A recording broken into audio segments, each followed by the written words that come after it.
Joining us now with more is Fox News contributor Sarah Carter and the author of Witch Hunt, Fox News legal analyst Gregg Jarrett. Thank you both for joining me tonight. I know we're going to get right down to the heart of what all of this is. What we just listened to is just absolutely awful. Gregg, let me start with you, because we see a number of headlines here after all of this stuff with the impeachment about how it was urgent and it kept the Republicans from being able to do certain things because the time was short, because you had this bad, horrible man in the White House who had to be stopped. Suddenly now it's like, oh, you know, we got all the time in the world. Media is arguing about how this is a genius strategy. What is your take on it? Well, first of all, nobody takes Richard Painter seriously, which is why he's on MSNBC and CNN. This is the guy who sued Trump 3 days after he took office. So he's utterly irrelevant and a joke.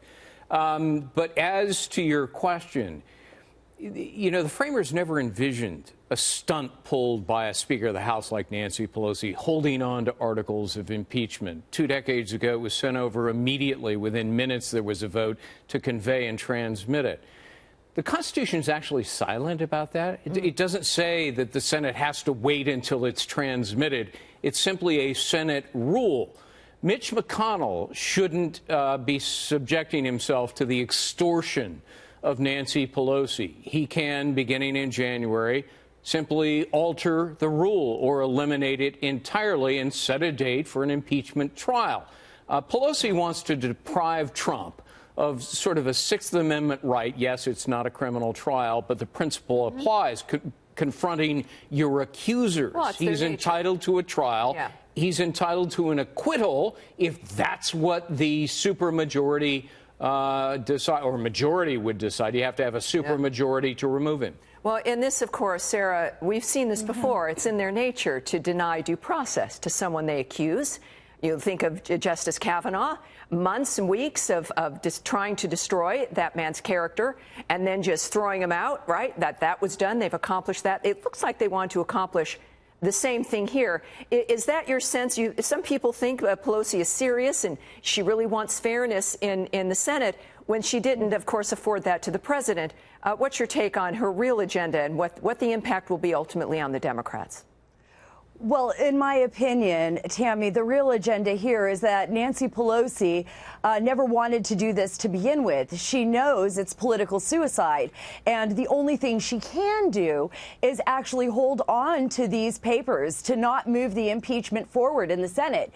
She's struggling. I mean, she was basically taken hostage by radicals in her own party. She tried to talk them out of it in the beginning. Then she believed Adam Schiff and believed that he had promised her they were going to have all this evidence in the House hearings, that they were going to prove that the president is impeachable and that they were going to have all of this evidence, and they had no evidence. They had nothing at all. So what happened was, all of a sudden, we have a very partisan, straight down the middle impeachment in the House. Nancy Pelosi knows that if she takes it to the Senate, it's not going to be good for the Democrats.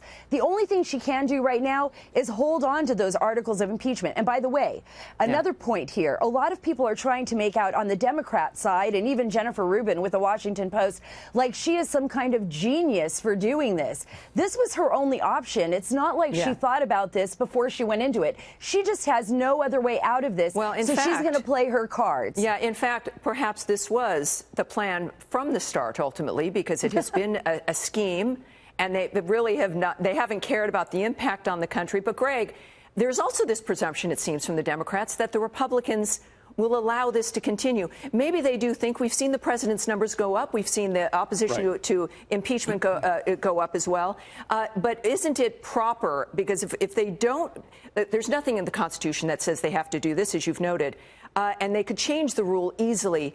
Should we expect them to do that? Would it be better for them to do that, or would this charade continue to be exposed by letting it sit? Well, the choice is twofold. Mitch McConnell can say, well, if you're not going to send him over, I don't care. We're not going to deal with it. Nancy Pelosi, though, could then use it as a cudgel to hit Trump over the head at every turn. Add things to it. Yeah, so the better choice is simply change the rule, hold a trial. Do it. And just do it on your own terms. You know, the Constitution doesn't say the sole power to trial impeachments with the consent and advice of Nancy Pelosi. It doesn't say that. And this, I think that's the big deal, Sarah, is that in fact, and this is all of this is politics. We know this, and the Republicans are concerned about what's happening here, but we as the citizens are concerned about how the Constitution's being shredded at this point and made a mockery of. If the Republicans went ahead and they know what the articles of impeachment are, they've seen what the dynamic is. Do you think that would be, in the long run, President Trump, of course, would be exonerated? Do you think that is the best way to go? Or do you think, again, there's the argument that America should see the Democrats for what they are? Look, in my personal opinion, I think America has already seen the Democrats for what they are. The American people don't want to put up with this. We've seen the numbers turn in President Trump's favor. Of course, if Mitch McConnell makes that decision, if they make the decision to move with a fast and speedy trial and this impeachment charade, that's going to be their prerogative and their choice. But I think right now the Democrats are showing the public who they really are, and they will continue to show that. Tammy, they really have nowhere to go here. They don't have anybody in their party come 2020 that stands out as a figure that can even challenge President Trump right now, and they know it. And they know this, and this is driving them mad. So this is basically all they have. This is kind of like their hurrah, their advertisement, their way of raising funds. So I don't think if it goes either way this goes, it's not going to be good for them in the end. So I think it's a win-win for Republicans. You know, the real tragedy is that the bar has now been set so low for impeachment by Nancy Pelosi and Adam Schiff and Jerry Nadler.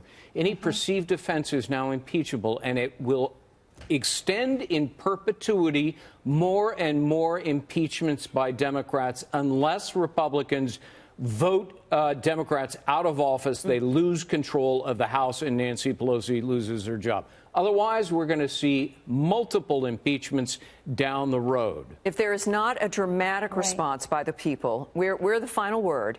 It will send, I think, a signal that all of this has been acceptable. And it's not just a difference in politics. We all can disagree.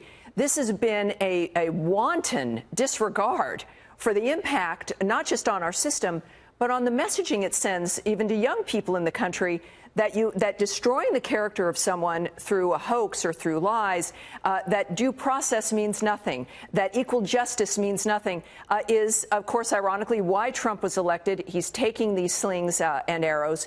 And, of course, we've got a year coming up here where we can make a statement. But in the meantime, more damage can be done if we don't, in fact, and they're touching base at home now. Right. They're doing polls. And this is, I think, also a chance for them. Americans need to rise up and say this is fundamentally wrong. We're not going to allow this to happen ad nauseum from here on out. And the only way to do it is with their vote. Yeah, that's it. And Americans will do that at the polls, Tammy. They will do that at the polls. We will indeed. We've got a chance for that. Thank God for the founders. Sarah, Greg, thank you so much for this.